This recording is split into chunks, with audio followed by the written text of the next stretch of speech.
And good morning, Thailand, for another week. Thank you very much for joining us. And for those people that said, won't get to the second week, well, it's got to the third week, Bill. Exactly. Bill Barnett from C9 Hotel Works. Thank you for joining us. Hi, Tim. And it's 24 days on the countdown to the Sandbox. The Sandbox, which is the big attempt by the Thai government to find a way of getting foreign travellers back into Thailand. I know you're sick of us talking about it, but it literally is all you want to talk about, so we'll be filling in some of those gaps this morning as well.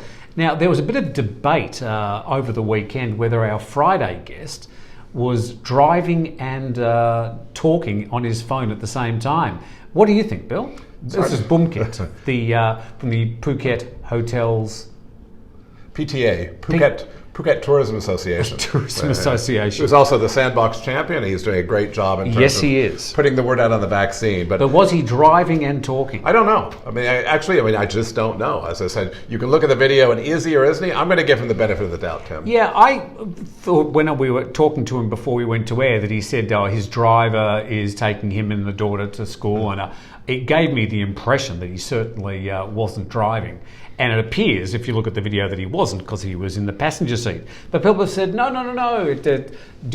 Using your camera turns the picture around. So very difficult to say, but I am 99% sure he wasn't driving.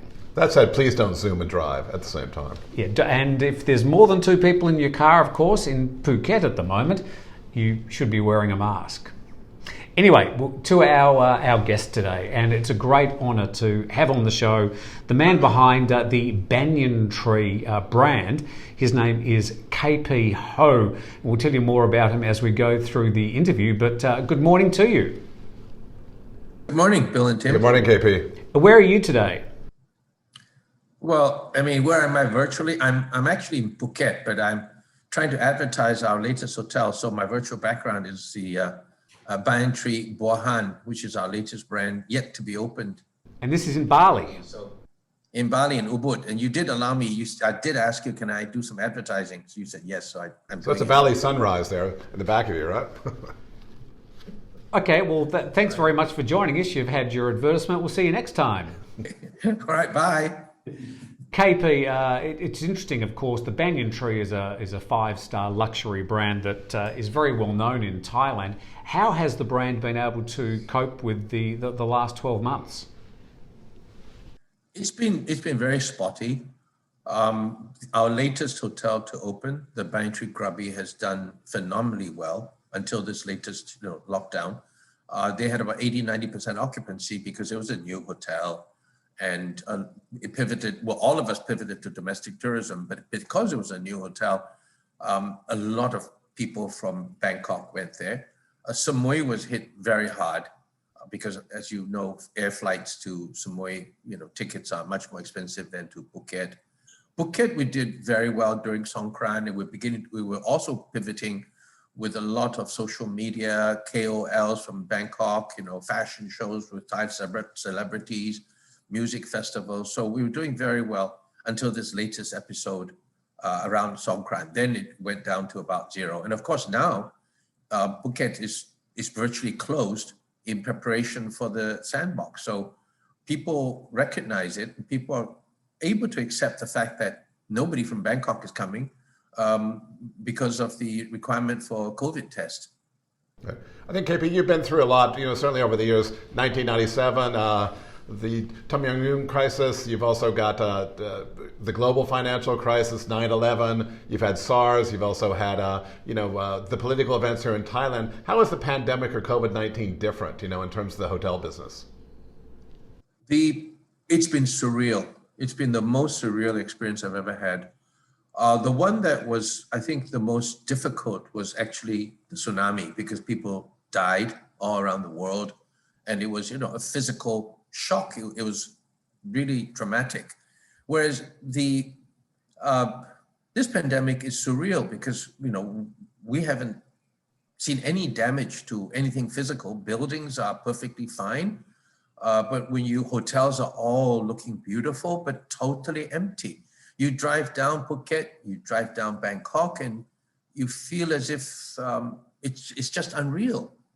And it's lasted for so long now that all my colleagues and my friends everywhere, it's no longer an issue of even fear of the virus. It's just exhaustion, mental fatigue, exhaustion, just tired and wondering how long is this going to go on. And for those people who've lost a lot of their livelihoods, it's getting to be a quiet desperation. So it's probably the worst I've seen, and yet it's surreal because physically, those of us who can afford to have nice lives, like most of us still can, it's been a very comfortable, quiet existence. But yet behind it, the worst devastation the world has ever seen since World War II. Sure. KP, you've spent a bit of time in quarantine over the past year. Or I think Bill said you'd been in quarantine 3 times. Yeah. But being in the same room for more than 14 days is something that you're a bit familiar with. Can you tell us a bit about that? Well, that's nothing much to do with the hotel business. I think you're making a reference to the fact that I've been in jail in the US and I've been in jail in Singapore, and those are much smaller rooms. You've been a very bad boy. Well, yeah, but I've learned from that lesson. We're introducing a new brand called Folio, where the rooms will be just 16 to 18 square meters, and no, I'm not decorating them to look like prison cells, but you can survive in 16 to 18 square meter rooms for months on end. So certainly you can do it in a nicely decorated small room too. Could you just very briefly just tell us why you ended up in jail? It's a long story. Okay. Well, I can say, well, I can wear it as a badge of honor. I didn't go to jail for child prostitution. I didn't go to jail for drugs. I went to jail in the US because I was protesting against the Vietnam War. I went to jail in Singapore because I was a journalist, or pretending to be a journalist, writing for a magazine. And I was jailed for political articles and so on. That's the end of the story. KP, I know with the sandbox, a lot of people now are talking, and they're worried, saying with the 14-day requirement for SHA Plus coming in, the hotel market's going to gouge people and everything else. To me, I think that's absolutely ridiculous, because at the end of the day, there's almost 1,800 registered tourism establishments here in Phuket. How do you think pricing is going, certainly for the next year, once we start seeing the sandbox working and gradually over time? Are hotels going to throw down on rates, or what's the real strategy? I think that's probably one of the biggest imponderables right now. I think what is clear, though, is that, at least for us, for our group, is that we're, from now on, going forward, and I think probably around the world too, we will probably have a domestic resident rate and an international rate. Not a rate that's determined by nationality, but by residents, because most of the countries that have had domestic tourism in Asia have benefited from that. And we don't want to lose that market when the international market picks up, and inevitably as we begin to raise rates. So you will see that differential, wanting to, the need for hoteliers to want to continue to develop the domestic market. As far as how rates are going to move overall, that's the big imponderable, because we really have no idea at all what the response to the sandbox is going to be like. My own view is that it will start out very slow, because it takes a lot of time for people to begin to realize that they want to go through all the hassles. As you both know very well, Phuket has been, on one hand, very successful in actually being able to achieve the sandbox by July 1, which a lot of people were very skeptical about. But the second difficult part is the whole Thai government getting the rest of the act together in terms of immigration issues, in terms of whether you need to still get a certificate of entry from embassies, what kind of vaccination certificate are people going to accept. So all the protocols and modalities and the little practicalities of being able to resume international travel, I think that will take quite a while to iron out. But I'm glad that it's happening in July, because that's the low season anyway. And if you start in July, where the business is going to be very, very slow, August may pick up a little bit more, October will pick up, and we may be able to get some better results by the end of the year. But we must not also forget that even if you look at the list of countries that the Thai government is accepting to come in, places like Hong Kong and Singapore, you still won't get tourists coming because when they return back to their countries, they still have to go undergo quarantine. So the only places we've seen that we can probably tap on is Russia, UAE, which is very small, but mainly Russia and the UK. And right now, the UK has still put Thailand on the amber list. So actually, it's now on the red list. Oh, it's red list now. Well, yeah, but it will improve probably. But the main point is, I think people go, they waver too far one end to the other. Either they're on one spectrum, you've got people who are total cynics and saying this is not going to work, it's going to be a failure, etc.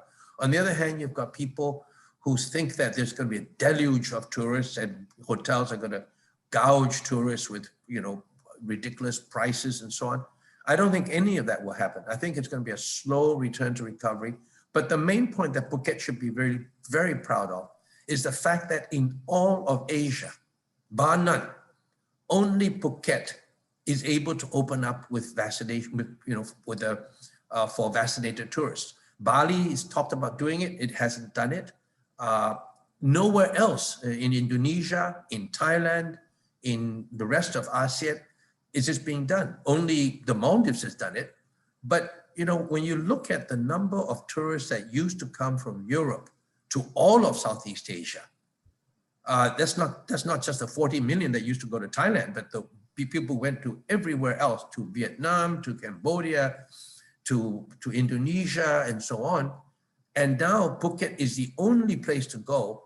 I'm quite optimistic that this Phuket is the funnel to the rest of Asia, and therefore we'll still get a pretty good response. At least I'm very optimistic and very proud that Phuket has gotten its act together. Looking ahead, aside from doing your normal quarantine trips, where's the first place you want to visit after the pandemic or on the heels of the pandemic? Where's that one place you have to go back to? Well, I have to go back to Singapore. My daughter is delivering her second child, our fourth grandkid. Yeah, so I've got to go back there. But you see, it's not as if it's going to be fun going back there. I really have a special business travel pass that allows me to go back to Singapore without quarantining. My wife, who wants to go back but doesn't have that pass, has to quarantine for 3 weeks in a hotel.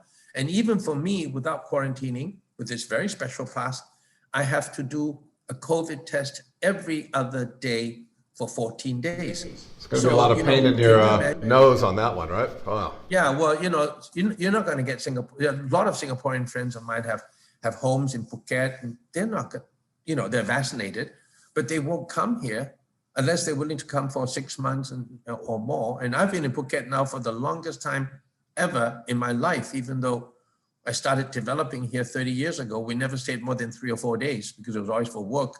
I've been here for several months now and loving it, actually. All right, well, we'll say goodbye to you, KP. Thank you very much for sharing your thoughts about the current situation with us. Best of luck with the Banyan Tree brand. And when's the Bali one behind you opening? In September. So do please, I give you an open invitation to do your broadcast from there. You can do Good Morning Bali if you like. Well, if you'll organise the flights and the rooms, we'll be there. Guaranteed. Let's go for the quarantine. You just stay for the quarantine. Thank you very much for your time. And bye. Mr. KP Ho from the Banyan Tree brand joining us on Good Morning Thailand. Checking the major news stories from around Thailand, and there has been 33 COVID-related deaths and 2,419 infections announced today. 91 of those are from Thai prisons. Tourism operators are pinning their hopes on the vaccine rollout that gets started in earnest today.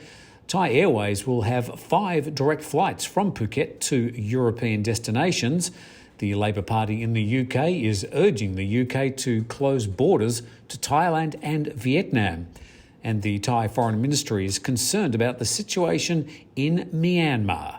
We'll have all the latest news, of course, at thetiger.com.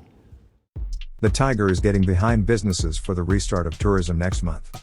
With 60,000 daily YouTube viewers, and around 8 million clicks on our website each month, half of them from overseas, let us help you get in contact with the next wave of inbound travelers. Thaiger is offering 50% discounts on packages right through this month. Details in the description under this video. Well, that was great, Bill, to have KP Ho online, certainly one of the people behind one of the great luxury brands here in Thailand. Absolutely, and had a lot of insight certainly into what's happening into his mind, having been through all the crisis before and how this is different. I think also his basic tenet that it's not going to be all bad or all good as we reopen to travellers on July the 1st.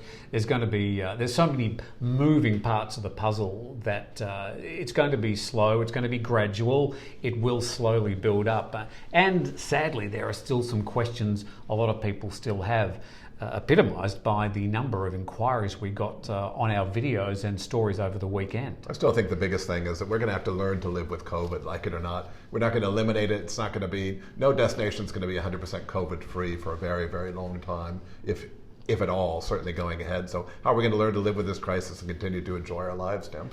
And as we stumble on over the weekend, they've now had 117 cases of what they're calling the Thai strain. I don't think we're allowed to say that anymore. We're meant to give it a Greek alphabet number, but as far as we know, the British press is still calling it the Thai strain. It's been detected in the UK, and they've now changed travel to Thailand to put it on their red list, which doesn't sort of augur well for British tourists in the next few months.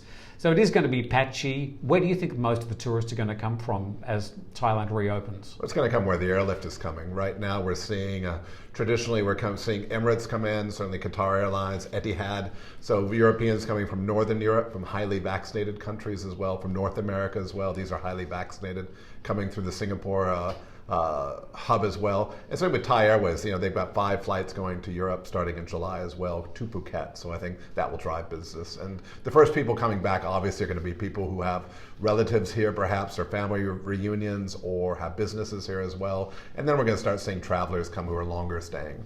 Interesting thing for Thai Airways, one of their major creditors has been Airbus Industries, who leased planes to them, and there is still concern that when Thai Airways land their current planes, their fleet on European soil, that the planes might be confiscated. So that situation is not yet resolved, although I'm sure there's a lot of messaging and phone calls between the two organisations to make sure that doesn't happen.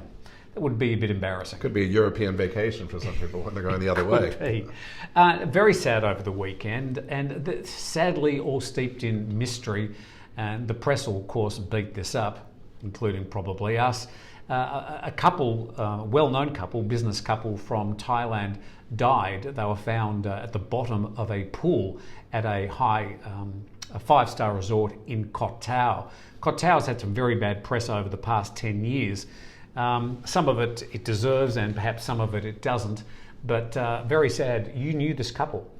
I did. They're the owners of a luxury hotel here on Phuket's west coast as well, and certainly I knew his wife quite well. They were clients of ours, and I mean the one thing is the speculation about Koh Tao as Death Island. I think it's all conjecture right now, and certainly knowing the couple as well, there are other opinions out there. Perhaps he had a heart attack, she dove in to save him. Again, these are all opinions, so I think the government and the police are investigating it, so it's all conjecture, but it's very sad, and we offer condolences to the family because they were quite nice people and they were very involved in tourism as well, so I think it's a sad thing to happen. But sadly, the conjecture continues because 2 people found dead at the bottom of a pool on Koh Tao just doesn't look good. In broad daylight, though. In broad daylight. Apparently nobody saw exactly what happened, and the CCTV camera wasn't working. So this is going to add to the reputation of that particular island, and Koh Tao, like all the Gulf of Thailand islands, is looking forward to getting tourists to come back to it. And another story like this just doesn't help. But we don't know what happened, neither do you, and we'll just have to wait and see what happens over the next few weeks. Yeah, let's get the facts, Tim, obviously as well, because there will be an autopsy done as well, so let's get the facts. Bill, to the mailbag, to the Thaiger roars, and people have been roaring a lot over the weekend. Yes, we've got a letter in from Oscar Vara. The Sandbox is not going... Oscar Bora, Bohra. Okay. The Sandbox is not going to work. They keep changing the quarantine 7 days or 14 days. Tim? Well, they haven't changed it. They just changed it. They don't change it once, from 7 to 14 days. It seems that the 14 days just ties in with the current Thai government policy of requiring 14 days quarantine. But understand, when we're talking about quarantine, you're not locked in your room. You've got an island which is 48 kilometres from the top to the bottom, a huge island the size of Singapore, to explore for those 2 weeks. You can go anywhere you like. You can change hotels if you like. But so when we're talking about quarantine, you're quarantined on a huge popular tourist island. I think that's a misconception. Quarantine by nature is isolation, and nobody talks about isolating in a city-state the size of Singapore. So why do they call Phuket a quarantine situation? Again, within 14 days, or if you want to come for 2 or 3 days and also go back to your own homes, you can also do that in terms of your own home country. So you can fly to Phuket, spend a week, spend 10 days. What you can't do is you can't go on to other places in Thailand. And I don't think there was ever the intention for the Phuket Sandbox to be the backdoor entry to Thailand. Why is it a sandbox? Sandbox is interesting because why do they call it the Sandbox, Tim? That's what I asked you. Exactly. I'm kicking it back to you as well. Sandboxes are places where you can experiment and kids sort of play and they build things and construct things. So I think that's the idea behind the name. I'm not 100% sure. And an island's a bit of a sandbox anyway. So could you have Phuket. a Bangkok There's sandbox? a lot of sand. Oh, there's a lot of sand in Phuket. So. But not in Bangkok. But if anybody does know the answer to the origins of the sandbox and exactly who named it, please let us know. What else have you got on from Bill's Scott D. mailbag? I noticed the recent photos hanging on the walls. It'd be interesting for you to explain some of the backstories to one of them or 2 of them or all of them. Okay, I'll tell you what we'll do. We'll do one today. Which one am I going to pick? We'll pick this one here, and we've got a close-up for you. That's Dave and Christine. And when we started the Thaiger, when it very first started, it was just a little FM radio station on the island of Phuket. And we had 2 hosts, and it was Dave and Christine. Dave and Christine Dave's from Ireland, Christine is from the US. Dave had just married Christine, and they were doing the breakfast program, and they were doing it from Kansas in the United States. And for 6 months, they hosted the program, and we were the most popular breakfast program in Phuket. So that's where they came from. Where are they now? Well, they're still in America. Dave's a radio DJ. Christine, I think she's doing police PR. But they were doing a lot of radio together. And yeah, they were the first, the first voices actually on the Thaiger when it started in 2016 as a radio station. Do you miss radio? I miss radio. I've got a great head for radio. So I think you've got a face for radio as well, we could say. You've got a great face for radio. I think I prefer radio to TV, but here we are. What else you got? That's all I've got for today. Okay, all right. So we've got plenty of other opportunities for you to become involved, and a bit of a sneak peek, Bill. Don't tell anybody, but we will start. We're going to have a test later this week, going live with Good Morning Thailand, which will mean that you can get onto your laptops and send us messages. And send us gifts, send us money if you like. What could go wrong being live? What could possibly go wrong? So we're going to be, this is almost live now, but being really live will be interesting. So that's where we're headed, and we're going to see how that goes perhaps later in this week with our first test. We'll also tell you more about the other photos behind us and what they are. But they're a bit of a rogues gallery from the Thaiger history. Bill, thank you very much for coming in today. It's a pretty exciting week, and certainly going live is going to be a experiment in itself. And the next couple of days too, we should find out that the Phuket Sandbox, this whole July 1 reopening, is officially gazetted, and that means that the Thai embassies around the world will be alerted. For the people that are trying to contact Thai embassies now, we've had a lot of comments from you. They don't know what's going on, they don't know anything. Well, it has to be officially gazetted, and that will happen probably Wednesday or Thursday this week. And the gazetting will provide the guidelines. Everybody says, what are the details? Show us in writing to that. The Royal Gazette provides that, so coming this week. And it will be different for some countries from other countries, because some countries will not be considered safe for the Thai government. So all that will transpire as the week goes, and you can find out all that latest information at thethaiger.com. Thanks, Tim. And thank you, Bill. And thank you very much to Jay, and also a new guy, Jason, who starts with us this week. So we've got a growing team here. J and J. Yeah, it's going to get one of them's going to have to change their name. Bill, Jay, no, that's all right. So thank you very much for watching, and catch up with all the latest news at thethaiger.com, and we'll see you tomorrow. Have a great week, Thailand.